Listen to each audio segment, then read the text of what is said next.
Xong những program dùng số ai đang sa trẻ lên ai đang được thiếu nếu chúng chúng có mấy copy sao có những mấy nếu chúng mình mới dùng đúng trong xong ai đang sa trẻ check lịch khác ta có xuống sự khác bá cùng rằng sự ba sự khác và người ta khác nên người ta chưa được bắt nhưng được để đi coi điện lại trả xong rồi. Xong ở con là sum đồ nàyคือthừa ở dương không kết thứ đã ta đầu kết thử sao rồi hả thường mất và bán nếu kịch thật đo ra dạng mất nhé trở xuống tổng lý chơi ra sau khi người ta khai người ta chuẩn là bọnนั้นthường bài nà thường Việt nà cái caนี้คือchỉ đầm nà ca mùi này ca khật khom phùng rừng ca trùm rung này ca bom ra xây và sau gặp hiệp người ta bằng đà khai người ta bằng đà đồng bọn đại sứ giáo này cứ chỉ ông ta cùng đại miền lệ cả nè trong đó chỉ ông ta cùng đại miền lệ nè trong đó tỷ mũi tỷ pí đại miền ca đồ đặc đại miền ca đồ đặc họ nâng tỷ mấy đại miền lệ cả nè su nè tam cho bộ trong bay cả ta đó sẽ dài mất cái số số 23 thừa giảm mất đó sẽ dài mất ông tỷ cả thừa ở cái xa này sẽ là số tập hiệp nữ khai một chuyện bọn đó bay nè ông ta cùng trong đó tí cứ đại miền ca tại nhà chất tỷ bấy cứ tha su nè tam là hộp chẳng là chấm mật môi nó cứ tha ca còn lớn sau có thể tập thỏm ca còn lớn sau có thể tập thỏm ở càng cài ở xà lá hơi gì chặt làm tôi tăng phí đa mà nặng hàng ca mà rồi thứ này là 4 cái xương số 23 xong nó từ lớn sau có thể tập thỏm dương chạm ban được trong xem đi con là hơi bấy này đa mà nặng dương ban thưa ca và các đặt ao đầm na ca này sau có thể tập thỏm tại đó mấy cứ chia cô gái hay cho thì mua hàng ca mà rồi ngày nâng máu cứ trâu màu lấy muối cứ thạc chung cái này lấy tí cứ comic người ta khất khom cả nhà chất tị bấy cứ bật to là hộp mà men còn là đặt hói tục tể cứ đã hết bật to là hộp nữa tiền ngay tiền dục đôi khi cứ như bao giờ cho tự đặt từ cái ca miếng hai chi thì xét nên mà đồ sọc việt thằng đó nên mà đồ sọc việt yêu ban khất khom thu cái ca thì cho ra là đời rốt thông thiên nằm đây nó dùng một bài khácคือcả tổng rừng từ sau khi phát thom đấy là dương ban chặt đàn tạm vìនៅtrongឆ្នាំ2023មកម្លេះហើយយើងបានរៀបចំក្នុងការធ្វើជាហេដ្ឋារចនាសម្ព័ន្ធជាឧបករណ៍សម្ភារៈសម្រាប់ប្រើប្រាស់នៅក្នុងការបម្រើការងារនេះក៏ខិតខំរកមធ្យោបាយដើម្បីរករថយន្តគិលានសង្គ្រោះដើម្បីនឹងធ្វើការបញ្ជូនពង្រឹងប្រព័ន្ធបញ្ជូនអ្នកជំងឺពីមណ្ឌលសុខភាពមកមន្ទីរពេទ្យខេត្តស្រុកឡាគឺខិតខំយ៉ាងម៉េចទៀតគឺដើម្បីនឹងឲ្យបានប្រសើរត្រូវបន្តបដាលទៀតសុខភាពបឋមហ្នឹងក៏ដូចជាកិច្ចការមួយចំនួននៅក្នុងមណ្ឌលសុខភាពត្រូវទាមទារការបន្តបដាលដូច្នេះយើងធ្វើការបន្តបដាលទាំងផ្នែកបច្ចេកទេសផងទាំងផ្នែកដឹកនាំផងហើយនេះគឺឃើញថាលទ្ធផលបច្ចុប្បន្នគឺបានទទួលហើយជាបន្តបដាលហើយបងប្អូនប្រជាពលរដ្ឋយើងមានការចាប់អារម្មណ៍ហើយដោយសំណួរដែលបងប្អូនស្អីបានសួរពីដំបូងអញ្ចឹងអញ្ចឹងជាក់ស្ដែងខ្ញុំក៏ដូចជាថ្នាក់ដឹកនាំក្រុមថ្នាក់ដឹកនាំយើងគឺថាយើងជួបបងប្អូនអ្នកមន្ត្រីសុខាភិបាលយើងប្រមាណជា 3,800 ទៅ 4,000 នាក់រៀងរាល់សប្តាហ៍ឲ្យតែថ្ងៃអង្គារគឺពីម៉ោង 2 ដល់ម៉ោង 5 ជួបគ្នានិយាយគ្នាថាកិច្ចការដែលយើងត្រូវរៀនសូត្របន្ថែមនិងកិច្ចការដែលកើតមានហើយយើងដោះស្រាយអញ្ចឹងអានឹងចូលដល់ចំណុចហ្នឹងតាមស៊ូតាមរហូតអានឹងដោះស្រាយសួរថាដោះស្រាយយ៉ាងម៉េចហ្នឹងបាទធ្វើរបៀបណាសំណួរនេះល្អមែនតើបាទសំណួរនេះហើយនឹងចំណុចមួ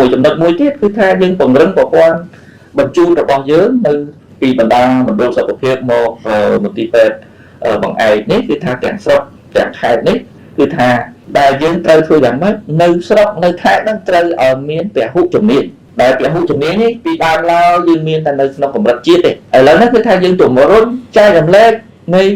ពហុជំនាញនេះឲ្យទៅដល់ខេត្តហើយនឹងស្រុកមិនមែនថាជាមនុស្សបានថ្មីចេញពីសាលាស្រុកទាំងអស់ទេក៏ប៉ុន្តែយើងបង្រៀនអ្នកដែលធ្វើការហើយអ្នកដែលកំពុងធ្វើការគេហៅថា in service training ជាភាសាបច្ចេកទេសសំទោសថាបន្តទៅដល់អ្នកដែលកំពុងតែធ្វើការហើយឲ្យមានពហុជំនាញ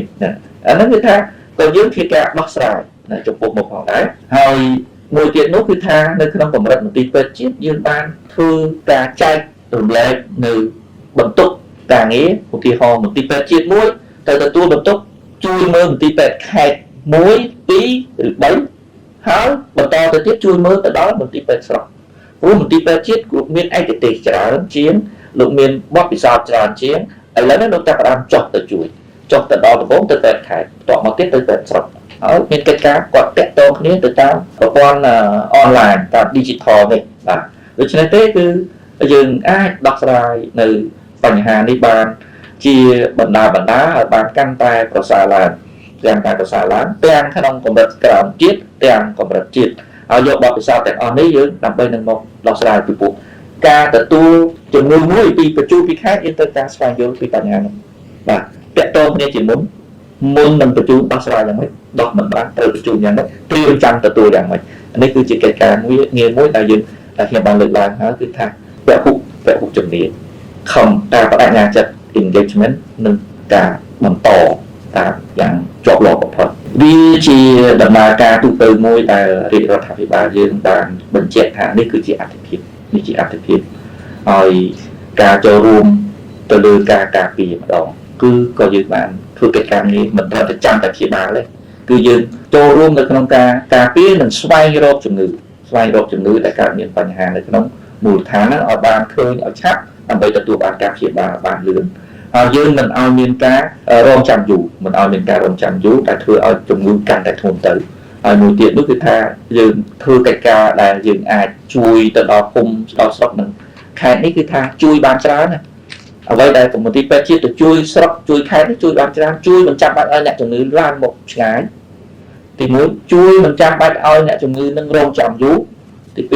ទី3ជួយមិនឲ្យការដែលគេហៅថាជំងឺហ្នឹងគឺថាត្រូវការពេលវេលាកាន់តែវែងកាន់តែធ្ងន់ទៅណានឹងជួយកាត់បន្ថយការចំណាយនៃការធ្វើដំណើរពីមូលដ្ឋានមកកម្រិតខ្ពស់កម្រិតជាតិនេះប្រកបទៅដោយអីក្នុងស្ថានភាពអ្វីក្នុងស្ថានភាពត្រូវដោះស្រាយនៃការចំណាយនិងភាពច្របូកច្របល់ក្នុងផ្លូវចិត្តក្រុមគ្រួសារនីមួយៗដែលបញ្ជូនពីមូលដ្ឋានមកកម្រិតជាតិមិនមែនមកនឹងក្នុងអារម្មណ៍ស្រឡះធូរស្រាលទេគឺជារបបច្របល់ក្នុងអារម្មណ៍សាច់ញាតិឈឺហើយមកឆ្ងាយទីកន្លែងយ៉ាងណាការស្នាក់នៅការហូបចុកសពគ្រប់បែបយ៉ាងនេះគឺយើងខិតខំធ្វើកិច្ចការនេះគឺថាជួយធ្វើយ៉ាងណាឲ្យនៅតាមបណ្ដាមន្ទីរពេទ្យស្រុកខេត្តកាន់តែរឹងមាំបានហើយក៏ដូចគ្នាដែរគឺយើងក៏គិតគូរធ្វើយ៉ាងណាទៀតតពីធ្វើកិច្ចការសហការរវាងទីពេទ្យជាតិជាមួយនឹងទីពេទ្យថ្នាក់ក្រោមជាតិយើងក៏ធ្វើឲ្យមានការភាពប្រសើរឡើងនៃការចាត់ចែងធនធានមនុស្សទៅតំបន់មន្ទីរពេទ្យទាំងឡាយឲ្យបានសមស្របនៅពេលខាងមុខតែកន្លែងខ្លះយើងបានច្បាស់ថាវានៅស្ថិតនៅក្នុងកម្រិតក្រោមតម្រូវការក្រោមការចាំបាច់ក្នុងក្រោមភាពចាំបាច់នៃចំនួនប៉ុន្តែយើងខិតខំប្រើប្រាស់ធនធានដែលមានអស់លទ្ធភាពសិនដើម្បីនឹងយើងរៀបចំបំពេញជាបន្តបន្ទាប់ឲ្យមានប្រសិទ្ធភាពនៃការបំពេញហើយយើងដោះស្រាយដែរនោះគឺថាយើងធ្វើ telemedicine មានន័យថាការធ្វើវិទ្យាសាស្ត្រពីចម្ងាយតាមរយៈ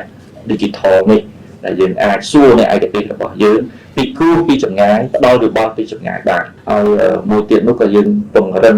ធ្វើឲ្យមានការរីកចម្រើននៅមធ្យោបាយថ្មីថែមទៀតទាំងគ្រប់វិធីសាស្ត្រថ្មីនេះយើងបានដាក់ជាកម្លាំងនៃការចុះទៅពិនិត្យសុខភាពជាចល័តណាហើយខ្ញុំសូមគាំទ្រណាក្នុងនាមស្ថាប័នសុខាភិបាលគាំទ្រពីការចូលរួមពីគ្រប់ផ្នែកក្នុងការចុះទៅជួយពិនិត្យសុខភាពណាចុះទៅពិនិត្យសុខភាពមានទាំងក្រុមចល័តមានរហូតដល់ទៅរថយន្តចល័តនៅក្នុងការពិគ្រោះជំងឺមាននៅបច្ចេកវិទ្យាថ្មីបន្ថែមទៀតនេះគឺថាជាកិច្ចការដែលយើងធ្វើជារបៀបដោះស្រាយរបស់យើងបាទក្នុងការធ្វើប្រសើរឡើងនៅក្នុងបណ្ដាខេត្តនិងតំបន់ជនបទនេះបាទសូមអរគុណ